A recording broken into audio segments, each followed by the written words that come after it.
Maithili station से सज के सबर के आई है सूट साला बार में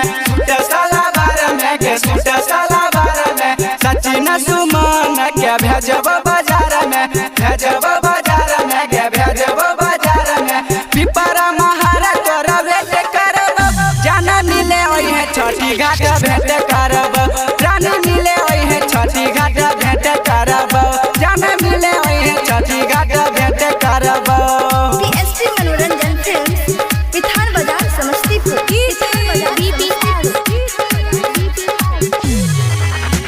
अभी आप सुन रहे हैं मैथिली स्टेशन से हाँ सखियन के साथ आई है 3 बजे भोर में के 3 बजे भोर में बातचीत होते सब दोस्तन के जोर में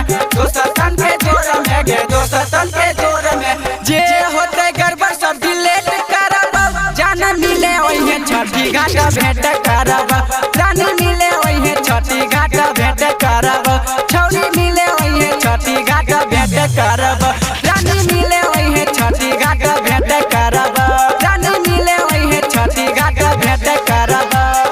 पीएसटी मनोरंजन फिल्म विधान बाजार समस्तीपुर।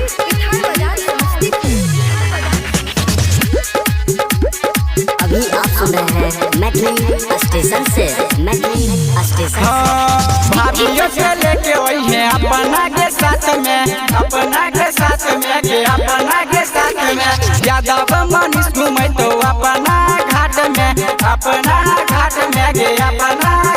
तोरा दीदिया के भैया ले सेलेक्ट करब जान मिले वही छठी घाट भेंट करब प्राण मिले वही छठी घाट भेंट करब छौरी मिले वही छठी घाट भेंट करब भूलिए न गे। पीएसटी मनोरंजन फिल्म विधान बाजार समस्तीपुर।